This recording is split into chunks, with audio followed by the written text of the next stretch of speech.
کے پیچھے روایت حضرت حسن بصری رحمۃ اللہ علیہ فرماتے ما زال المسلمون یصلون فی جراحاتہم کہ مسلمان اپنے زخموں میں نماز پڑھتے ہیں، یعنی زخمی حالت میں نماز پڑھتے ہیں۔ تو یہاں پر دم سے مراد کون سا دم ہے؟ حاشیے میں دے دیں اے من غیر سیلان الدم، کیا معنی؟ ہمارے ہاں تو دم ناقل وضو ہے، بعض ائمہ کے نزدیک ناقل وضو نہیں ہے، خون نکلنے سے وضو نہیں ٹوٹتا ہے، لیکن ہمارے نزدیک وہ ٹوٹ جاتا ہے۔ تو ہمارے نزدیک یہاں پر یصلون فی جراحاتہم سے مراد دم غیر مسفوح ہے، دم غیر سائل ہے، یعنی دم غیر مسفوح مراد ہے یہاں پر۔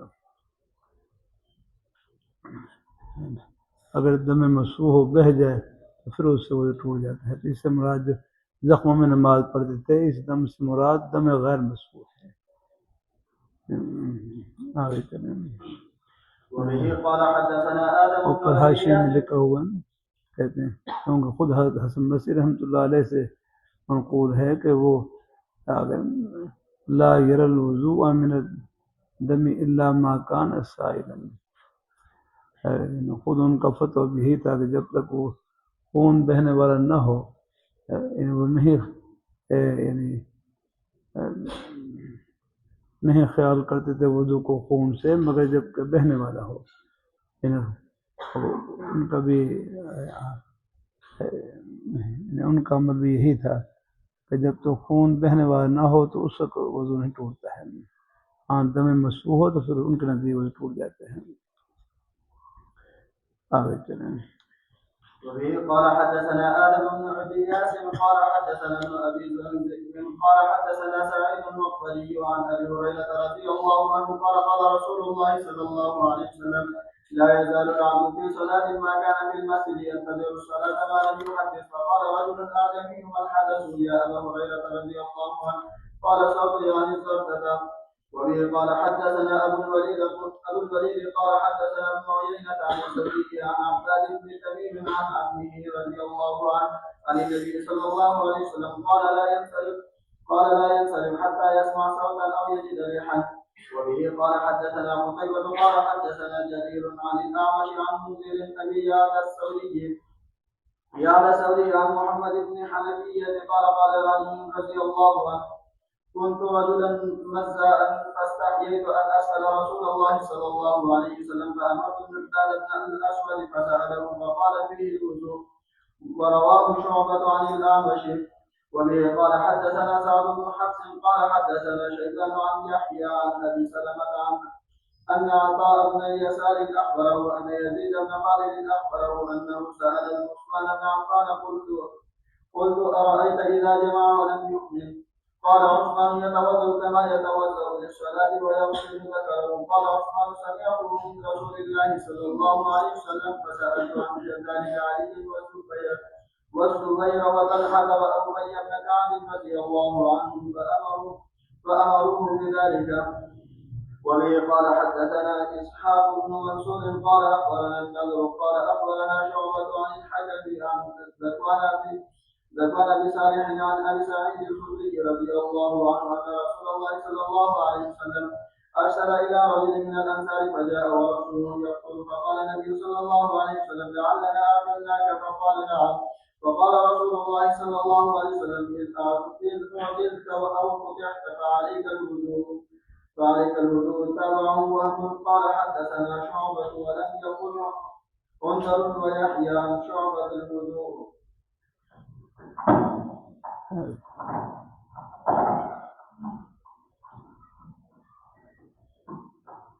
بسم الله الرحمن الرحيم. اللهم صل على محمد خاتم النبيين وعلى آله الأنبياء والمرسلين وعلى آله وصحبه أجمعين. قال رجل يوسف صاحبه. وبه قال حدثنا ابن سلام قال أخبرنا يزيد بن معاذ عن يحيى عن مسلم عقبة عن وليد قول ابن عباس عن سعد بن زيد رضي الله عنهما أن رسول الله صلى الله عليه وسلم لما أقام من عرفة قرآن بعد الحدث وغيره، یہ غیرہ کی ہی ضمیر آپ دیکھ رہے ہیں حاشیے میں لکھا ہے کس کی طرف لوٹ رہی ہے؟ قرآن کی طرف۔ کیا مطلب ہے؟ حدث لاحق ہونے کے بعد قرآن پاک کا پڑھنا اور غیر قرآن سے مراد کیا ہے؟ ذکر اللہ، اللہ تعالیٰ کا ذکر کرنا، سلام کرنا، آگے حدث لاحق ہونے کے بعد یہ سب جائز ہے۔ میں قرآن پڑھنے، زبانی قرآن پاک پڑھنا، اسی طرح ذکر کرنا، اللہ تعالیٰ کا ذکر کرنا جائز ہے۔ ہاں اگر دیکھ کر قرآن پاک پڑھنا ہو تو پھر اس کے لیے وضو کرنا ضروری ہے۔ دیکھ کر ہے، اس میں قرآن پاک کو پکڑنا ہو، چھونا ہو، اس کے لیے پھر وضو کرنا ضروری ہے۔ اور زبانی پڑھنا ہو تو اس کے لیے پھر بغیر وضو کے بھی پڑھ سکتے ہیں۔ آگے چلیں۔ عن عبد الله بن عباس رضي الله عنهما أخبره أنه بعد ليلة عند ميمونة رضي الله عنها زوج النبي صلى الله عليه وسلم وهي قالت فاستجابت في عبد بسالتي واستجاب رسول الله صلى الله عليه وسلم وعرفه من سوريا ونام رسول الله صلى الله عليه وسلم حتى ينتصف الليل وقبله بقليل وقاله بقليل استيقظ رسول الله صلى الله عليه وسلم وجلس يفتح النوم على وجهه بيده ثم قرأ 10 آيات خواتيم من سورة آل عمران ثم قام إلى شن معلقة فتوضأ منها فأحسن وضوءه ثم قام يصلي. قال ابن عباس وكنت فقرات من كما صنعت ثم ذهبت فقمت إلى جنبه فوضع يده اليمنى على رأسي وأخذ بيده اليمنى يغسلها فصلى ركعتين ثم ركعتين ثم ركعتين ثم ركعتين ثم ركعتين ثم ركعتين ثم وضع ثم استجاع حتى أتاه المؤذن فقام فصلى ركعتين خفيفتين ثم خرج فصلى الصبح. باب من لم يتوضأ إلا من الغش المسكر. وفي قال حدثنا إسماعيل قال یعنی میں نے دیکھا حضور صلی اللہ علیہ وسلم کی مہر نبوت کو جو آپ کے دو شانے اور دو مبارک کندھوں کے درمیان تھی، مثل زر الحجلہ۔ زر الحجلہ کا معنی کیا ہے؟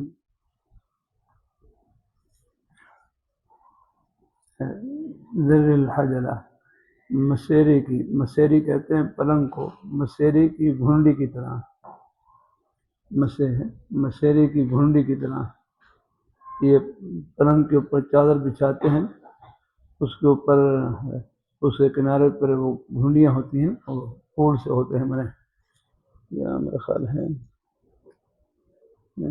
ہاں یہ ہے اس میں، ہاں یہ جو پھول یہ ہے اس میں، ہاں یہ ہے، یہ جو چادر سی ہوتی ہے اس کے اوپر یہ اس میں کم ہے، گرہ سی لگی ہوتی ہے نا، ایسے مثال کے طور پر وہ گرہ سے لگی ہوتی ہے نا،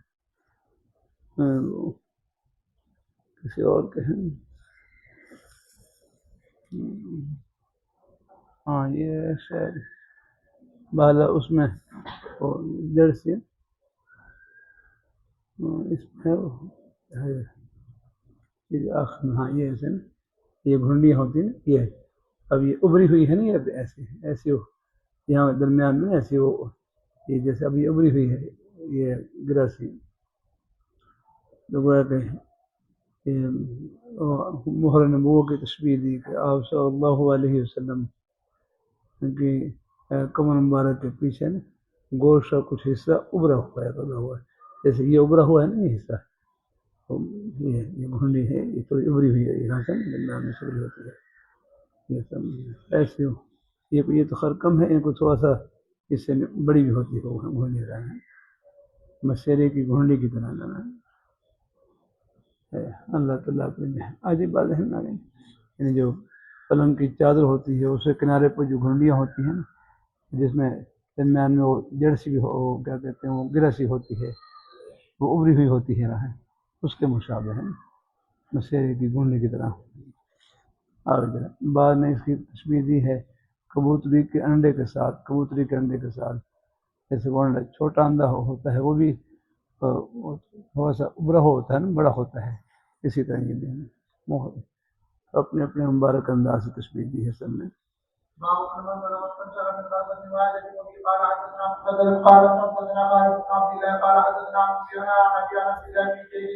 رضي الله عنه انه قال من الذين على فغدروا فقال لا يزال فغدر يديه من مرتين والذين منتظرا ما فلو هذا وضع قال هكذا رسول الله صلى الله عليه وسلم.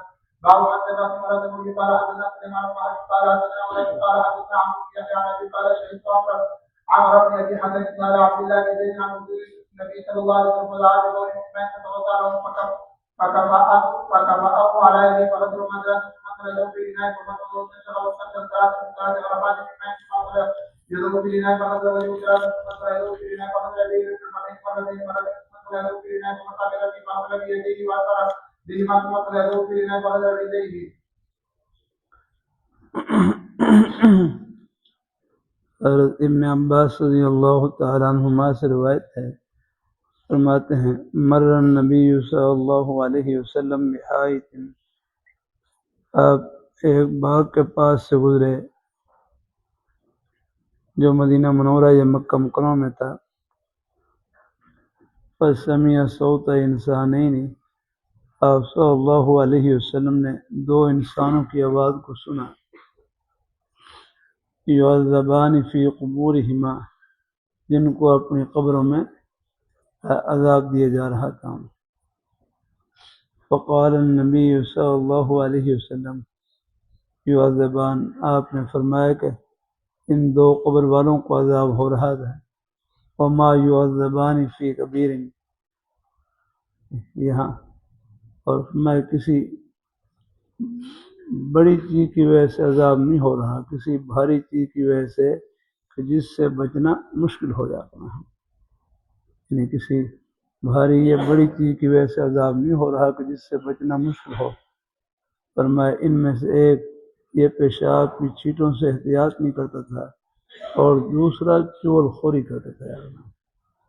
یہاں نمیمہ کے الفاظ ہیں، بعض روایتوں میں غیبت کے الفاظ ہیں۔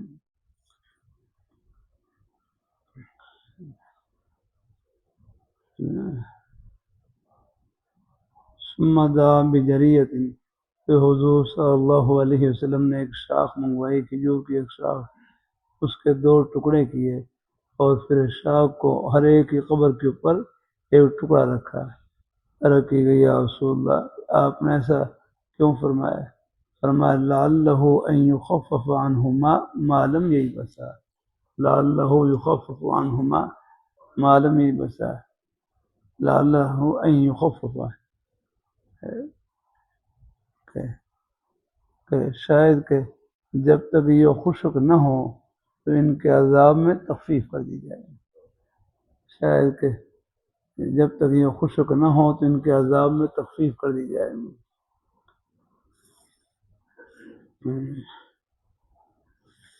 اللہ تعالیٰ اپنی مہربانی فرمائے۔ آگے جو قید آگے جب تک یہ خشک نہ ہو، یہ قید آپ کی مبارک دعا میں قید تھی کہ جب تک یہ خشک نہ ہو اس وقت تک ان کے عذاب میں تخفیف کر دی جائے۔ یہ آپ نے مطلق دعا کی، یعنی کہ اللہ ان کے عذاب میں مکمل تخفیف کر دی جائے، تو اللہ تعالیٰ کی طرف سے یعنی دعا کی قبولیت میں قید لگا دی گئی کہ نہیں، جب تک یہ خشک نہ ہو اس وقت تک ان کے عذاب میں تخفیف ہے۔ یا تو آپ کی دعا میں قید تھی کہ اللہ جب تک یہ خشک نہ ہو اس وقت تک ان کے عذاب میں تخفیف کر دی جائے۔ یہ آپ نے تو مطلق دعا کی کہ یا اللہ ہے کہ ان کے عذاب میں تخفیف کر دی جائے، عذاب کو ہٹا لیا جائے، لیکن اللہ پاک کی طرف سے یعنی دعا کی قبولیت میں یہ قید لگا دی گئی کہ جب تک یہ خشک نہ ہو اس وقت تک ان کے عذاب میں تخفیف کر دی گئی ہے۔ یہ ہے اس میں لیکن ہمارے بزرگ استاد مولانا شاہ صاحب رحمہ اللہ تعالی وہ فرمانے لگے، ہمارے ایک نیک استاد یوں مانا کرتے یہاں پر لعلہ، یہ کتابی مانا نہیں، ہمارے بزرگ استاد، میں نے اپنے بزرگ مشکاشی میں سنا، انہوں نے پھر اپنے استاذوں میں سنا، مگر ہمارے بزرگ استاد یہاں پر مانا کرتے ہیں کہ ابھی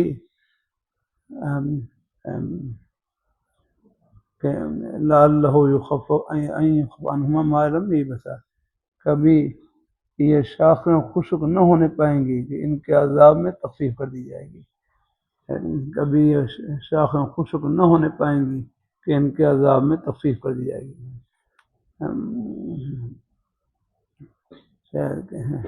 کبھی یہ خشک نہ ہونے پائیں گی کہ ان کے عذاب میں تخفیف کر دی جائے گی۔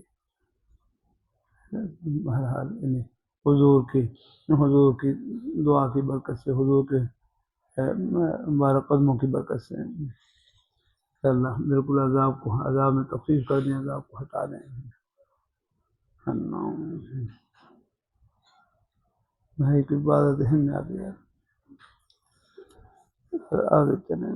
پھر یاد رکھیں یہاں پر دو گناہوں کا ذکر ہے، تو پیشاب کی چھینٹوں سے احتیاط نہ کرنا۔ آپ نے علماء نے پڑھا ہوگا نا حدیثی میں، استنزہوا من البول فإن عامۃ عذاب القبر منہ، کہ تم پیشاب کی چھینٹوں سے احتیاط کیا کرو کہ عام طور پر عذاب قبر پیشاب کی چھینٹوں سے احتیاط نہ کرنے کی وجہ سے ہوتا ہے نا۔ اور دوسرا نمیمہ، غیبت کہتے ہیں، غیبت کہتے ہیں ذکر العیب علی وجہ الغیب، ذکر العیب علی وجہ الغیب، پس پش کسی کا عیب بیان کرنا، بلا ضرورت اس سے بچنا چاہیے۔ ذکر العیب علی وجہ الغیب، پس پش کسی کا عیب بیان کرنا، بلا ضرورت اس سے بچنا چاہیے۔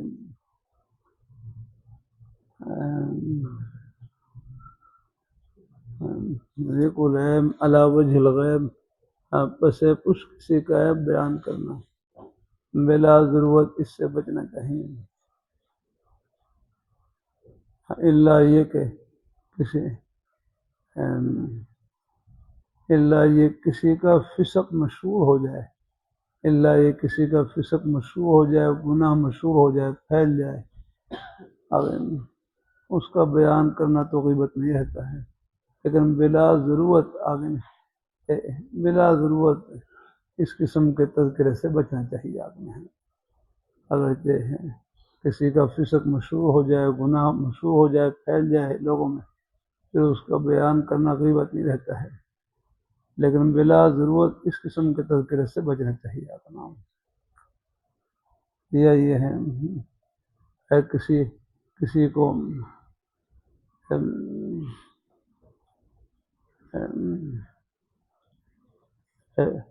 یہ ہے کسی کے غلط عقائد ہیں، یا کفری عقائد ہیں، غلط عقائد ہیں، اس کے غلط عقائد سے بچانے کے لیے لوگوں کے سامنے اس کا عیب بیان کرنا، یہ کوئی غیبت نہیں ہے یاد کرنا۔ جیسے مرزا قادیانی ہے، مرزا قادیانی اس کے عیوب بیان کیے جاتے ہیں یاد کرنا، مرزا کانا، دجال، کذاب، یہ سب ہیں، یہ عیوب بیان کیے جاتے ہیں۔ مقصد کیا ہے اگر لوگوں کو اس کے غلط عقیدوں سے، غلط عقائد سے بچانا یاد کرنا۔ اللہ تعالیٰ اپنی مہربانی فرمائے، اللہ تعالیٰ اپنی مہربانی فرمائے، اللہ اپنی بارگاہ مقبول فرمائے۔ ایک ہے غیبت کہتے ہیں ذکر العیب علی وجہ الغیب، اسے کچھ کسی کا عیب بیان کرنا، بلا ضرورت اس سے بچنا چاہیے۔ اللہ یہ کسی کا فسق مشروع ہو جائے، یا کسی کو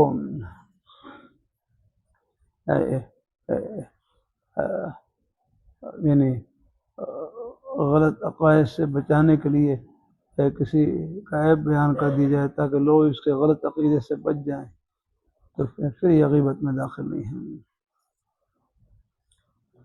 پھر میرے حضرت جامع شفیع شیخ الحدیث رسول صلی رحمۃ اللہ علیہ سے صاحب پوچھنے لگے، حضرت میں خود تو کوشش کرتا ہوں غیبت سے بچنے کی، لیکن اچانک کوئی مجلس میں غیبت شروع کر دے تو کیا کروں؟ میں خود تو کوشش کرتا ہوں غیبت سے بچنے کی، اچانک کوئی مجلس میں غیبت شروع کر دے تو کیا کروں؟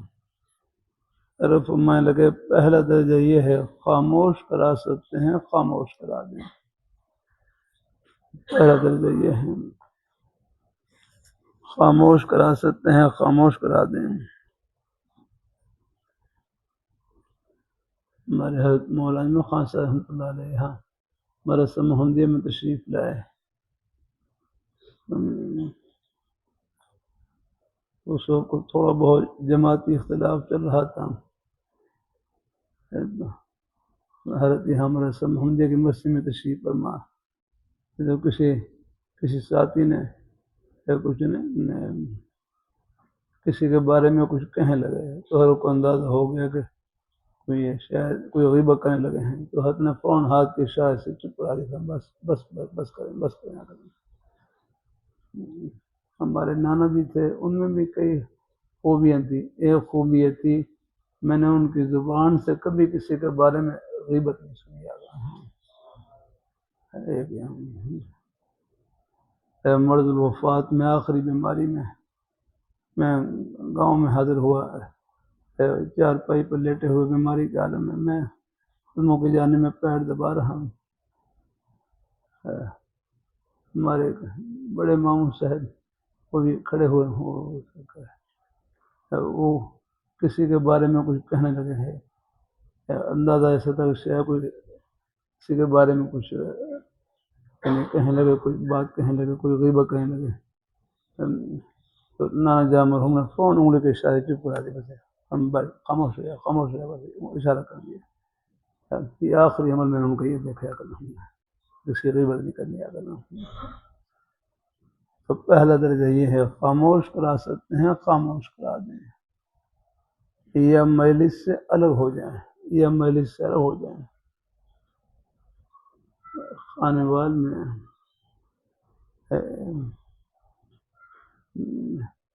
ہمارے حضرت قاری ادریس صاحب دامت علیہ فرمانے لگے، ہمارے خانے وال میں ایک رشتہ دار خاتون قاری صاحب ایک مشہور وہاں کے نیک صاحب گزرے، ان کی وہ بہو تھی، ان کے بیٹے مولانا عبداللہ صاحب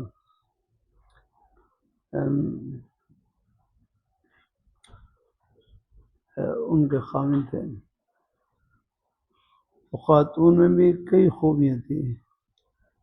ایک خوبی یہ تھی کہ قریب مدرسے میں بچے حفظ کرتے، وہاں مدرسے میں بچے حفظ کرتے، ان کو اپنے ہاتھ سے کھانا پکا کر بھیجتی، غالباً کوئی کافی تھا، 200-250 قریب بچے تھے، ان کو اپنے ہاتھ سے کھانا پکا کر بھیجتی۔ اس سے یہ تھا کہ یہ بچے قرآن پاک حفظ کر رہے ہیں، میں ان کی خدمت کروں، کیا معلوم ان کی خدمت کی برکت سے میرے اوپر بھی اللہ تعالیٰ کی رحمت کا کوئی ذرہ برس جائے گا۔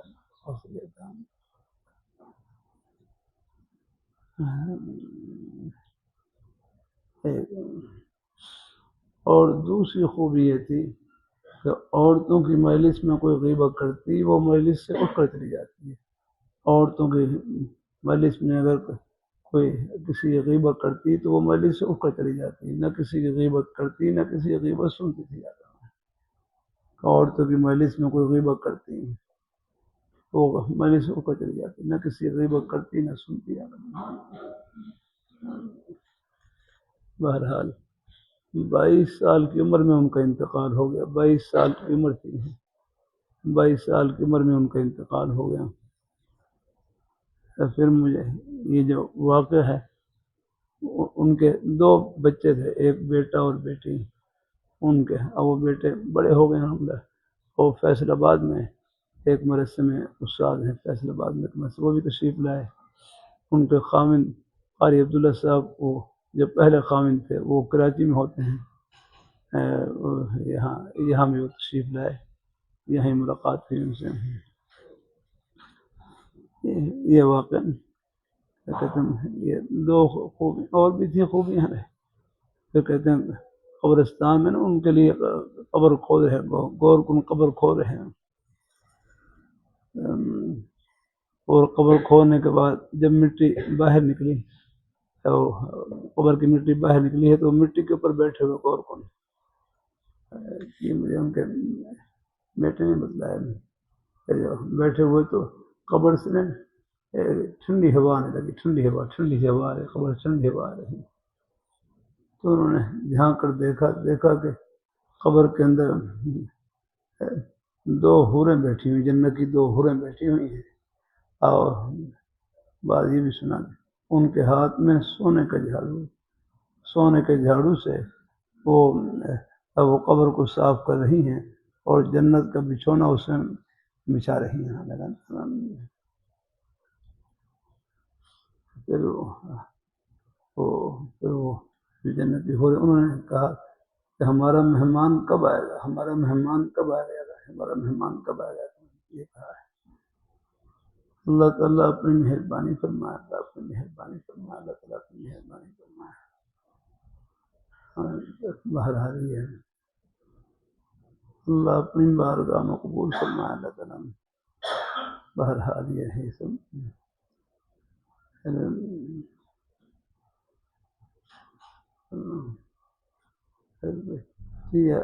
کبھی کبھی اللہ پردے اٹھا دیتے ہیں اپنا ہاتھ سے، بس یوں بھی سنا دے وہ جو وہ حوروں کو دیکھا تو نقاب انہوں نے لے رکھا اور ان کی آنکھیں موٹی موٹی آنکھیں، ان کی یعنی خوبصورت آنکھیں لگا رہے۔ یہ ساری چیزیں برحق ہیں، یاد ہمیں آخرت کے سلسلے سے برحق ہیں۔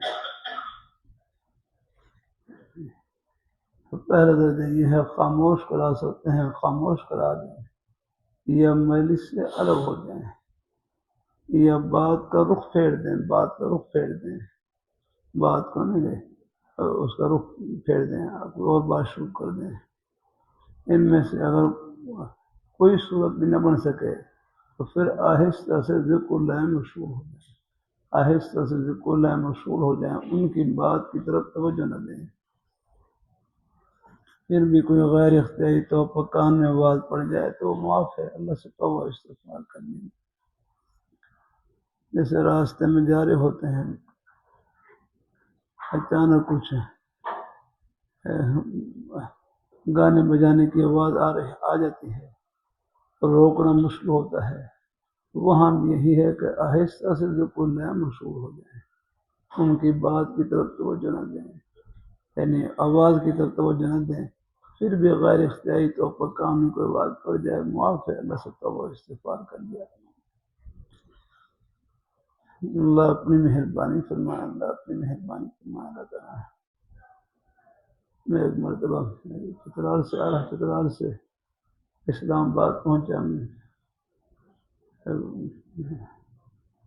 وہاں سے فلائٹ کا بندوبست ہو گیا تھا، پھر آگے پھر اسلام آباد سے چناب نگر کانفرنس میں پہنچنا تھا میں نے، تو وہاں پھر بس کے ذریعے بس میں راولپنڈی سے بس میں بیٹھا، ساتھی سے انہوں نے بس میں بٹھا دیا۔ تو میں جب بس میں بیٹھا تو اس میں ایک ڈبہ لگا ہوا تھا، ڈبہ ہی کہتا ہوں، میں کیا کہوں یاد ہے، اس میں ایک ڈبہ، اس میں تصویریں آ رہی تھی، کچھ آواز بھی آ رہی تھی۔ بہرحال میں نے کوشش کی چلو جتنا ہو سکے دور بیٹھوں، پچھلی سیٹ پر جا کر بیٹھ، بالکل پہلی سیٹ پر جا کر بیٹھ گیا۔ لیکن شروع میں کچھ آواز بھی آ رہی تھی، میں کوشش کرتا رہا کانوں میں انگلیاں ڈالنے کے، اللہ کرے نام پہنچے گا، داخل نہ ہو، کوشش کرتے کرتے کانوں، پھر مجھے نیند ہی آ گیا۔ پھر میں خیال کوئی فیصل آباد کے قریب پہنچا ہے، جب فیصل واپس پہنچی تو جب قریب پہنچے پھر آنکھ کھلی، پھر آگے پھر وہاں سے پھر آگے کچھ ساتھی اور لینے کے لیے آئے ہوئے تھے، پھر وہاں سے جناب نگر کانفرنس میں چلا گیا۔ بہرحال مقصد یہ ہے کہ جہاں تک ہو سکے بچنے کی کوشش، احتیاط کی، باقی اللہ سے دعا ہے، اللہ پاک سب کی اللہ باتیں یہ کوئی بڑائی کے لیے نہیں ہوتی، یہ بھی بس ایک رہنمائی کے لیے ہوتی ہیں چیزیں۔ جہاں تک ہو سکے ان سے بچنے کی کوشش کی جائے۔ اللہ اپنی مہربانی فرمائے، اللہ پاک کی ذات، اللہ تعالیٰ اپنی مہربانی فرمائے، اللہ حافظ رکھے اللہ سب کو، اللہ تعالیٰ پہلا درجہ ہی ہے، کیونکہ میرے حضرت فرمانے لگے دو گناہ بہت زیادہ ہوتے ہیں، ایک غیبت کا گناہ اور دوسرا بدنظری کا گناہ۔ اللہ تعالیٰ اس سے حفاظت فرمائے، سب کی اللہ تعالیٰ حفاظت فرمائے۔ اللہ تعالیٰ آگے چلیں گے، پڑھ آگے پہنچیں۔ جزاک اللہ، اللہ تعالیٰ خوش رکھے، بہت اللہ تعالیٰ بھی بڑی مہربانی، ماشاء اللہ، جزاک اللہ، اللہ خوش رکھے ہمارے بھائی۔ جزاک اللہ الحمد للہ خیریت سے بہت اللہ خوش رکھے اللہ قبول فرمائے اچھا اچھا اللہ کہنے کدھر اللہ خوش رکھے اللہ پاک بہت نوازے اللہ خوشیوں سے بھر دے جزاک اللہ الحمد للہ آدمی آئے اب دیہاتی لوگ تو آداب سے واقف نہیں ہوتے ہیں اوپر گزرانے قام آرابی ایک دیہاتی آدمی کھڑے ہوئے اور مسجد میں پیشاب کر دیا فتناولہ الناس اور ایک روایت میں اگلی روایت میں فزجرہ الناس لوگ ان کو ڈانٹنے لگے تنبیہ کرنے لگے حضور صلی اللہ علیہ وسلم نے منع فرمایا نہیں فرمایا ابھی کچھ نہ کہو ان کو کیونکہ اگر وہ اگر پیشاب حضور صلی اللہ علیہ وسلم آپ ایک فرمان مصلحت سے حکمتوں سے بھرا ہوا کہ ابھی اگر آپ اس کو ڈانٹیں گے روکیں گے منع کریں گے اس کو یہ ہے کہ وہ یعنی بھاگ کھڑا ہوگا پھر بجائے ایک جگہ پیشاب کرنے کے پوری مسجد کو خراب کر دے گا نا پوری مسجد میں ہم اور اگر وہ روک لے پیشاب کو روک لے یا پیشاب کو روک لے تو اس میں مثانے میں ہے تکلیف کا اندیشہ ہے پیشاب کے بند ہونے کا اندیشہ ہے پیشاب کی بیماری لگنے کا اندیشہ ہے اس لیے آپ نے فرمایا ابھی نہ روکو ان کو ہے عالم اور جب اپنا وہ فارغ ہو گئے پھر فرمایا کہ وہ حریقو داؤ اس کو ان کو چھوڑو حریقو علیہ اعلیٰ بول ہی ان کے پیشاب کے اوپر پانی بہا دو پانی ایک ڈول بہا دو پھر فرمایا فَإِنَّمَا بُعِثْتُم مُيَسِّرِينَ وَلَمْ تُبْعَثُوا مُعَسِّرِينَ تم لوگوں کی آسانی کے لیے بھیجے گئے ہو تنگی کے لیے نہیں آکروں میں یہ حضور کے مبارک اخلاق ہیں فَإِنَّمَا بُعِثْتُم مُيَسِّرِينَ وَلَمْ تُبْعَثُوا مُعَسِّرِينَ اللہ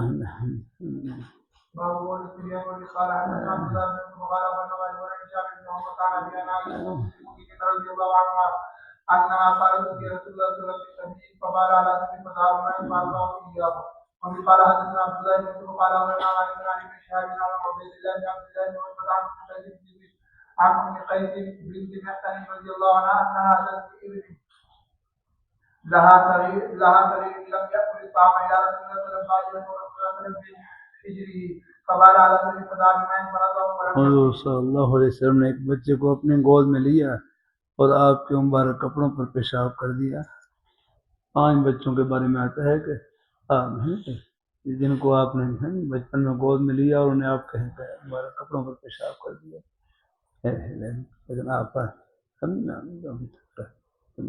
آپ نے میرے کمال شفقت بالکل کوئی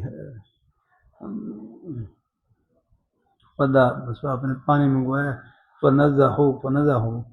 فنزعه ولم يغسله بعض ائمہ کے نزدیک ہے پانی کے چھینٹے مار دیے لیکن ہمارے نزدیک ہے غسل خفیف ہے دھو لیا غسل خفیف یا کرنا صرف چھینٹے مارنا کافی نہیں ہے انہیں اس کو دھو لیا جا رہا ہے تھوڑا ہلکا سا دھو لیں لیکن دھو لیں اس کو یہاں ولم یغسل سے مراد یہ ہے غسل مبالغ کی نفی مبالغ کے ساتھ نہیں دھویا ہلکا سا اس کو دھو لیا نا اور باب المول القائم وقال النبي قال حدثنا قال حدثنا سبحان يا مكان ابي ابراهيم رضي الله عنه قال اتى النبي صلى الله عليه وسلم فقال قائم ثم دعا بماء فتوضا حضور صلی اللہ علیہ وسلم صبح کا معنی کیا کریں گے صبح کا معنی پہلے بتلایا تھا ہاں صبح تقوم ہمارے بزرگ حرمون شام صاحب رحمۃ اللہ علیہ بڑا پیارا منع کرتے ہیں کہ حضور صلی اللہ علیہ وسلم قوم کے ایک ڈھیر پر تشریف لائے قوم کے ڈھیر پر انہیں کوڑا کرکٹ کہیں اس میں تو پھر بھی کچھ ایک نہیں ایک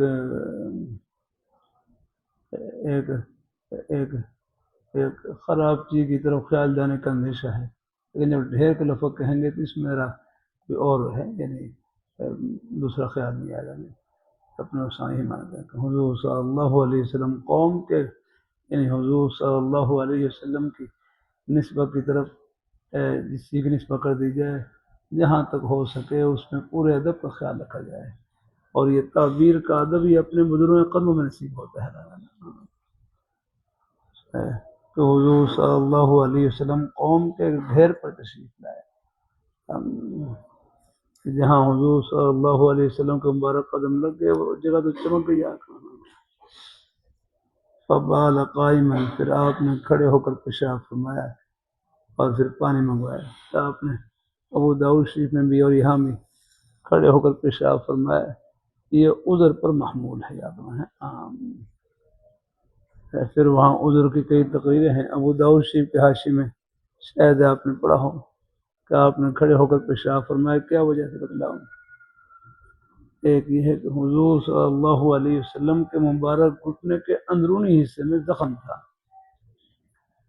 حضور صلی اللہ علیہ وسلم کے مبارک گھٹنے کے اندرونی حصے میں زخم تھا، اس لیے آپ کے لیے بیٹھنا مشکل تھا، یاد رکھنا۔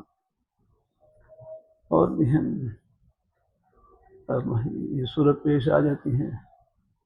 اب میری جب یہ 2 دفعہ انجیوگرافی ہوئی، 3 دفعہ، تیسری دفعہ پھر آپریشن سے پہلے بھی ہوئی، پھر پہلے دوسری دفعہ آج سے کوئی کئی سال پہلے جب انجیوگرافی ہوئی، یہاں سے نا وہ یہ پہلے تو یہاں سے لیتے ہیں، پھر یہاں یہ کیا کہتے ہیں ران کے نا اوپرلے حصے سے وہ اس میں کوئی نالی وغیرہ ڈالتے ہیں کچھ، وہ اس میں سے خون نکلنے کا بھی اندیشہ ہوتا ہے، وہاں سے یہاں سے انجیوگرافی کی انہوں نے۔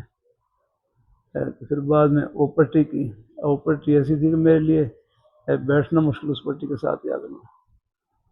تو پھر بہرحال 1-2 دفعہ یہ چھوٹی حاجت کی تو پھر وہ کھڑے ہو گئے کی، یاد رکھنا۔ پھر مجھے یہ حدیث سب میں آئی، یاد رکھنا۔ وبال قائما، یاد رکھنا۔ وبال قائما کہ آپ صلی اللہ، جب آدمی خود اس حالت سے گزرا ہوتا ہے پھر آدمی کو یاد رکھنا۔ اللہ تعالیٰ اپنی مہربانی فرمائے، اللہ اپنی مہربانی فرمائے۔ امام احمد بن حنبل رحمۃ اللہ علیہ کے نزدیک تو بول قائمن میں کوئی حرج نہیں ہے، کھڑے ہو کر پیشاب کرنے میں کوئی حرج نہیں ہے۔ اور امام مالک رحمۃ اللہ علیہ کے نزدیک اگر چھینٹے پڑنے کا اندیشہ ہو تو پھر مکروہ ہے، ورنہ مکروہ نہیں ہے۔ اور ہمارے احناف رحمہ اللہ تعالیٰ کے نزدیک یہ ہے کہ مکروہ تنزیہی ہے، خلاف اولیٰ ہے، خلاف اولیٰ ہے، یعنی خلاف اولیٰ جواز کے ساتھ جمع ہو سکتا ہے، یعنی ضرورت کے موقع پر اس پر بھی عمل کرنے کی گنجائش ہے۔ خلاف اولیٰ اور جواز یہ آپس میں جمع ہو سکتے ہیں، تو ہمارے ہاں مکروہ تنزیہی ہے، خلاف اولیٰ ہے، لیکن خلاف اولیٰ اور جواز آپس میں جمع ہو سکتے ہیں، یعنی ضرورت کے موقع پر اس پر بھی عمل کرنے کی گنجائش ہے۔ جیسے ہم ہیں، اب مجبوری ہے، کوئی عذر ہے، تو یہاں پر بھی ایک عذر ہی کہ آپ صلی اللہ علیہ وسلم نے جب کھڑے ہو کر پیشاب فرمایا، ایک وجہ یہ بیان کی گئی کہ آپ کے مبارک گھٹنے کے اندرونی حصے میں زخم تھا، آپ کے لیے بیٹھنا مشکل تھا، اس لیے آپ نے کھڑے ہو کر ہوں۔ ایک ہی ہے، کئی توجہ ہیں۔ اللہ تعالیٰ اپنی مہربانی، یا نمبر 2 یا بیان جواز کے لیے ایسا کیا ہے، ایک جواب بیان جواز کے لیے ایسا کیا ہے، جواز کے لیے تاکہ میری امت میں سے کسی کو کوئی ایسی ضرورت پیش آ جائے، چلو ان کے لیے ہے، ان کے لیے آپ کا یہ مبارک عمل بھی سامنے ہو جاتا ہے۔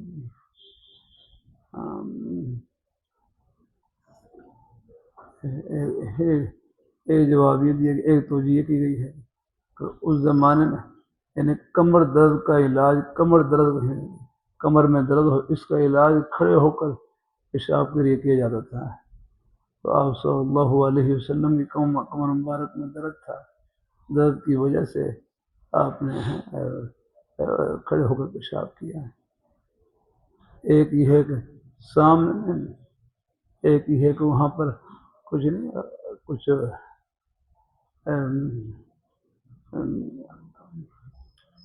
وہاں کچھ یعنی کچھ جگہ وہ کچھ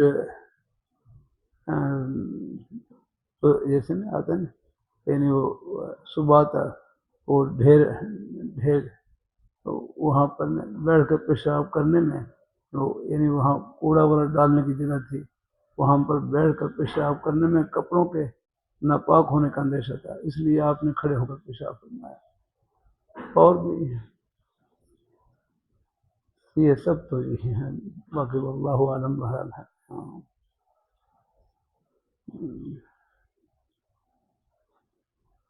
جزاک اللہ آگے بات ہے۔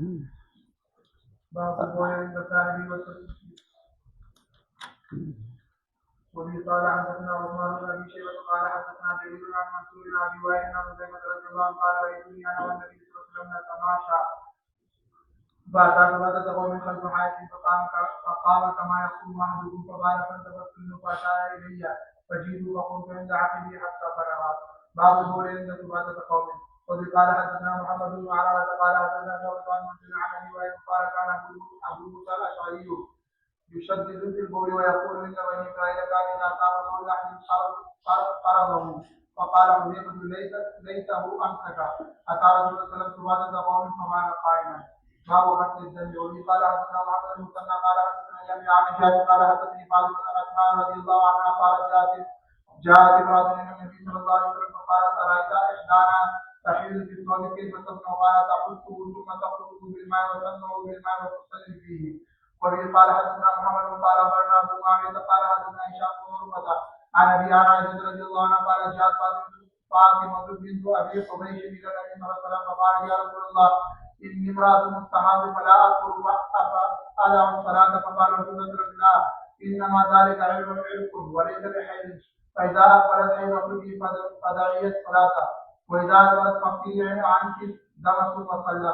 قال وقال ابي ثم توفي لكل صلاة حتى يجيء ذلك الوقت. پیچھے سے پڑھ لیں۔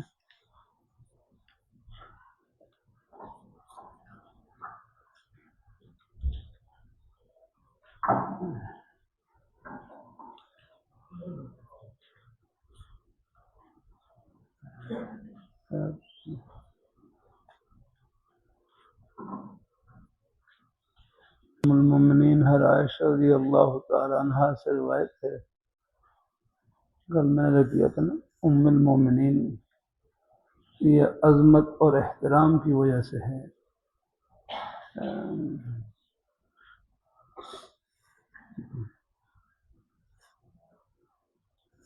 ام المؤمنین کہنا یہ عظمت اور احترام کی وجہ سے ہے، ورنہ تمام احکام میں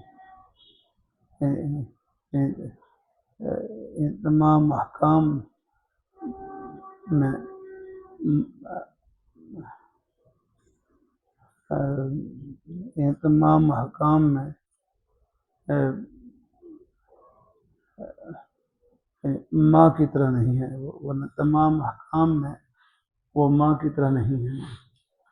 ام المؤمنین کہنا یہ عظمت اور احترام کی وجہ سے ہے، ورنہ تمام احکام میں آگے وہ ماں والا حکم نہیں ہے۔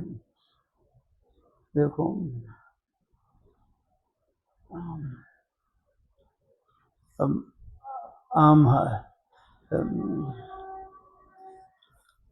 عام حکم یہی ہے، یعنی عام حالات، ورنہ عام حالات میں آپ دیکھ لیں بنت الام ماں کی بیٹی کے ساتھ نکاح کرنا حرام ہے۔ بنت الام ماں کی بیٹی کے ساتھ نکاح کرنا حرام ہے۔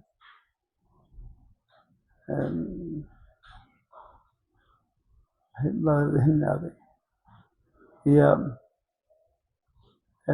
اخت الام ماں کی بہن کے ساتھ، وہ کیا بن جائے گی؟ ماں کی بہن کے ساتھ نکاح کرنا حرام ہے۔ بات ذہن میں آ گئی۔ یہ ام المومنین کا لقب یہ عظمت اور احترام کی وجہ سے ہے، ورنہ تمام احکام میں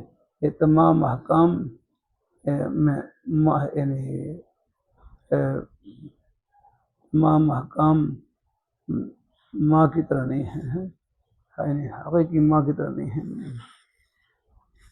ورنہ عام حالات میں بنت الام ہو، ماں کی بیٹی ہو، اس سے نکاح کرنا حرام۔ یہ اخت اخت الام ہو، ماں کی بہن کے ساتھ نکاح کرنا حرام ہے۔ لیکن آپ دیکھ لیں حضرت عثمان غنی ذو النورین رضی اللہ تعالیٰ عنہ، حضرت علی رضی اللہ تعالیٰ عنہ، عثمان غنی ذو النورین رضی اللہ، ان کے عقد میں حضور صلی اللہ علیہ وسلم کی دو مبارک بیٹی کے بعد دی رہی۔ حضرت علی رضی اللہ تعالیٰ عنہ ان کے عقد میں حضرت فاطمہ رضی اللہ تعالیٰ عنہ جو ام المؤمنین حضرت خدیجہ رضی اللہ تعالیٰ عنہا کی بیٹی ہیں، تینوں حضرت کی بیٹیاں تھیں۔ یعنی تمام احکام میں آگے تمام احکام میں ماں کی طرح نہیں ہے کہے گئے۔ یعنی ام المؤمنین کہنا یہ صرف عظمت کی وجہ سے، احترام کی وجہ سے، ورنہ تمام احکام میں ماں کی طرح نہیں ہے، یعنی ماں کی طرح نہیں ہے، ورنہ تو جو حقیقی ماں ہوتی ہے اب ان کی بیٹی کے ساتھ یا بہن کے ساتھ نکاح کرنا حرام۔ لیکن یہاں پر تو آپ کی تین صاحبزادی ہیں ام المؤمنین خدیجہ، ان کے ساتھ عثمان غنی ذو النورین رضی اللہ تعالیٰ عنہ دو بیٹیاں ان کے عقد میں یہ کے بعد دی گئے، اور حضرت فاطمہ رضی اللہ تعالیٰ عنہ نکاح علی رضی اللہ تعالیٰ عنہ سے۔ ان تمام احکام میں یعنی ماں والے نہیں ہیں کہیں گے، یہ صرف عظمت اور احترام کی وجہ سے ہیں۔ اسی طرح ام المؤمنین عائشہ رضی اللہ تعالیٰ عنہ، ویسے اخت الابن جو حقیقی بہن ہے اس کے ساتھ تو یعنی ماں کی جو حقیقی بہن ہے وہ تو خالہ ہوتی ہے، اس کے ساتھ نکاح کرنا حرام۔ لیکن حضرت اسماء رضی اللہ تعالیٰ عنہ ان کی بہن حضرت اسماء رضی اللہ تعالیٰ عنہ حضرت عبداللہ بن زبیر رضی اللہ تعالیٰ عنہ کے نکاح میں تھی آپ نے، ورنہ آگے بات ہے۔ ہاں یہ ام المؤمنین کہنا یہ عظمت اور احترام کی وجہ سے ہے، ورنہ تمام احکام میں اب وہ ماؤں کی طرح نہیں ہے، ورنہ عام حالات میں یعنی اخت الام بنت الام، یہ اخت الام اس کے ساتھ نکاح کرنا حرام ہے۔ لیکن امہات المؤمنین ان کی بیٹیوں کے ساتھ اور ان کی یعنی بہن کے ساتھ نکاح ہوا، ہم معلوم یہ ہوا کہ یہ صرف احترام کی وجہ سے ہے، عظمت کی وجہ سے کہا گیا ہے، ورنہ تمام احکام میں وہ ہیں ماں کی طرح نہیں ہے۔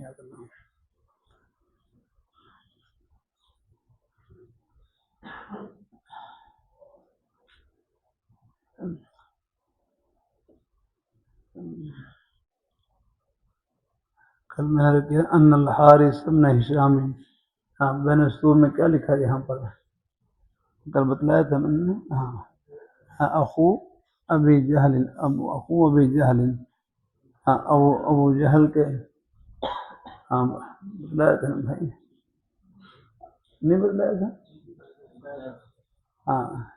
پہلے بتلایا تھا بین السور میں ہے، شروع میں بتلایا تھا، شروع میں آتا نا کہ اخو ابی جہل، یہ کن کے بھائی ہیں؟ لی ابویہ، لی ابویہ کا معنی کیا ہے؟ لی ابویہ،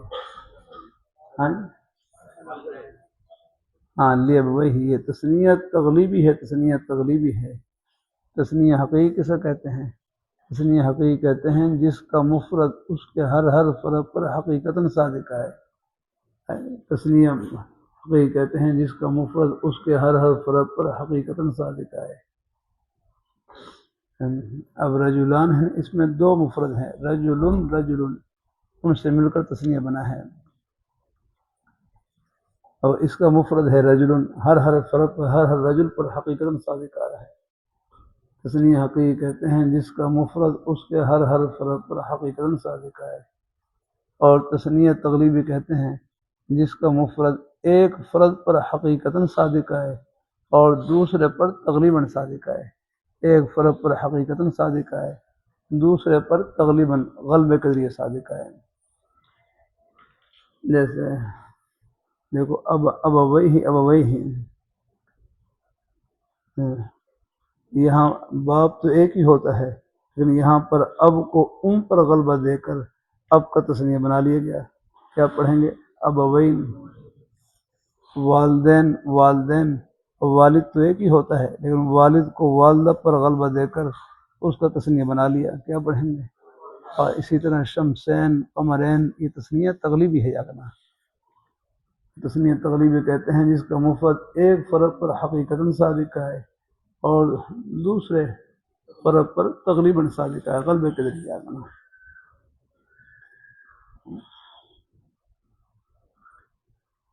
اگر دیکھو سگے بھائی اس کو کیا کہتے ہیں؟ سراجی میں آپ نے پڑھا ہوگا، اسے کیا کہتے ہیں؟ سگے بھائی کو باپ کی طرف سے ہو تو اسے کیا کہتے ہیں؟ ہاں باپ کی طرف سے ہو تو اسے کیا کہیں گے؟ اللاتی بھائی.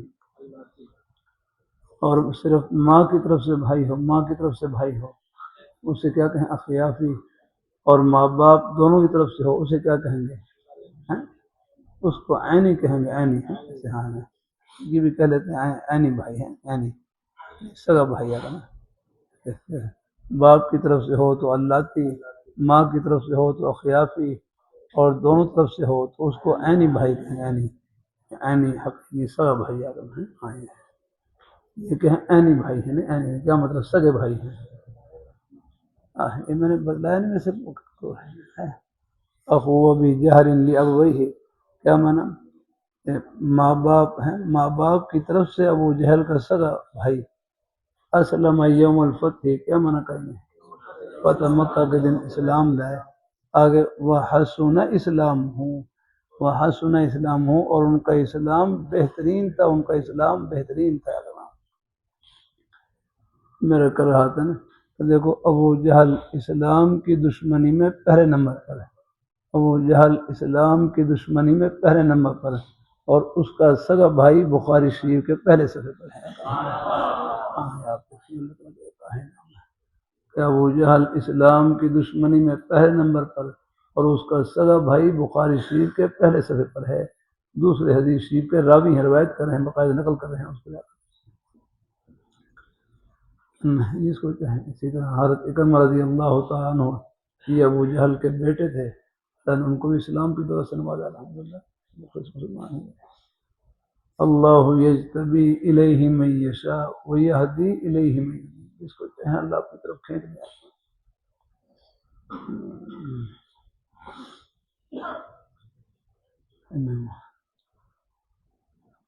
سأل رسول اللہ صلی اللہ علیہ وسلم، حارث بن ہشام نے سوال کیا حضور صلی اللہ علیہ وسلم کی ذات سے، یا رسول اللہ آپ پر وحی کس طرح آتی ہے؟ تو آپ نے فرمایا احیاناً، کبھی کبھار، بسا اوقات میرے سامنے نہیں، بسا اوقات یاتینی مثل سلسلۃ الجرس، میرے پاس وہی آتی ہے گھنٹی کی مسلسل آواز کی طرح. گھنٹی کی مسلسل آواز کی طرح، اور یہ مجھ پر بھاری ہوتی ہے، سخت ہوتی ہے. وہی کی حالت مجھ پر بھاری اور سخت ہوتی ہے. مثل سلسلۃ الجرس، گھنٹی کی مسلسل آواز کی طرح. یہ آواز کس چیز کی ہے؟ گھنٹی کی مسلسل آواز کی طرح. ایک یہ ہے کہ اللہ تعالیٰ اپنی مہربانی فرمائے، یہ فرشتوں کے پروں کی آواز ہے. ایک یہ فرشتوں کے پروں کی آواز، پروں کی آواز. ایک یہ ہے، ایک پروں کی آواز. ایک قول یہ ہے کہ یہ رسد کی آواز، کہ حضرت جبریل علیہ السلام کے ساتھ جو فرشتوں کی جماعت، محافظین کی جماعت، یعنی حضرت جبریل علیہ السلام کے ساتھ جو ہے جب آپ وحی لے کر آتے تو فرشتوں کی ایک جماعت ہوتی ہے، ساتھ ایک جماعت ہوتی ہے. وہ ہے یہ رسد کی آواز ہے. رسد کی آواز نہیں، یعنی وہ یہ رسد جو جماعت آتی ہے. جیسے آپ نے دیکھا ہوگا یہ پرندے ہیں نا، پرندے بعض دفعہ پرندے پرندوں کی ایک ڈار، ایک پرندوں ایک لشکر آتا ہے، ایک ڈار سی آتی ہے اور قریب سے گزرتی ہے تو ان کی آواز آتی ہے، شان شان کی آواز آتی ہے. یہ گویا کہ فرشتوں کی جماعت کی، فرشتوں کی رسد کی جو محافظین کی جماعت ہے ان کی آواز ہے. ایک یہ ہے کہ خود یہ فرشتے کی آواز ہے، حضرت جبرائیل علیہ السلام کی آواز نہیں. اللہ تعالیٰ اپنی مہربانی فرمائے، اللہ اپنی مہربانی فرمائے، اللہ اپنی مہربانی فرمائے.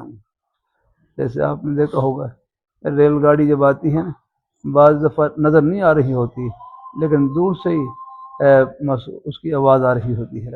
دیکھیں تو خود فرشتے کی آواز ایک ہی ہے. ایک یہ ہے کہ خود یہ کہتے ہیں خود یہ وحی کی محاوی، خود یہ وحی کی آواز ہے، وحی کی آقا ہے. یعنی اللہ تعالیٰ جو محاب ہی ہے جس کے ساتھ حضرت علیہ السلام وحی لے کر آئے ہیں، خود اس میں اللہ ان آواز پیدا کر دیتے ہیں، قوت پیدا کر دیتے ہیں. یہ اس کی آواز ہے، یعنی خود وحی کی آواز ہے.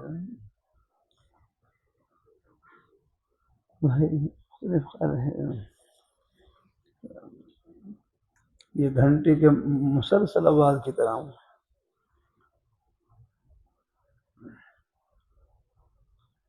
اللہ تعالیٰ اپنی مہربانی فرمائے اور فرمائے وحی کی حالت مجھ پر یعنی یہ بھاری اور سخت ہوتی ہیں. طیب سی معنی اور پھر مجھ سے یہ وحی کیفی جدا ہوتی تو وہ وعید تو ان ہو. یعنی جب اس میں جب وحی لے کر آتے ہیں سامنے گھنٹے کی مسلسل آواز کی طرح ہے تو یعنی جب آواز آ رہی ہوتی اس وقت تو کوئی چیز یعنی جب مسلسل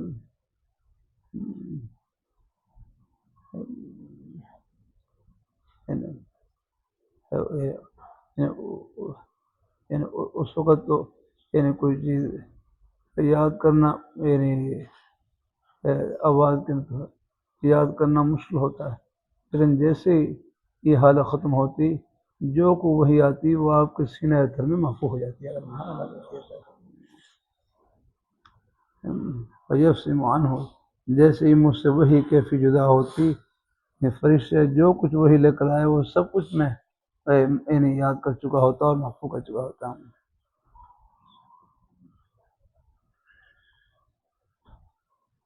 اور کبھی کبھار میرے سامنے فرشتے یتمثل لی الملک رجلا ایک رجل کی شکل اختیار کرتے، یتمثل لی الملک رجلا آدمی کی شکل میں آتے ہیں. یتمثل لی الملک رجلا. آپ بتاؤ یتمثل یہ کون ہے صیغہ یتمثل؟ یہاں باب تفاعل کی کون سی خاصیت پائی گئی ہے؟ باب تفاعلی کون سی خاصیت پائی گئی یہاں پر؟ جزاک اللہ تعالیٰ خوش رکھیں. بہت ہی نہایت الحمدللہ نماز کے لیے پہنچنا ہوگا مجھے اندازہ ہے. جزاک اللہ. آپ یہ ایک لمحے کی بھی آمد میں علی برکت الحمدللہ. اللہ خوشیوں سے بھر دے. اللہ ہمارے بھائی ہمارے اشرف صاحب ہیں، ہاں بھائی ساتھ صاحب ماشاء اللہ تعالیٰ خوش رکھے. اللہ تعالیٰ بہت برکت مسلمان دے. بڑی عنایت الحمدللہ. جزاک اللہ. یار کر رہا تمہیں ہاں اس میں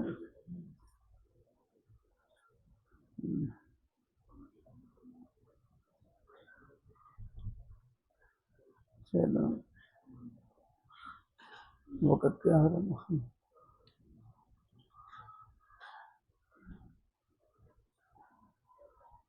کچھ اور بھی چیزیں ہیں انشاءاللہ پھر ہیں. چلو تھوڑا کچھ انشاءاللہ ہو ہی جائے گا اللہ کی رحمت سے انشاءاللہ.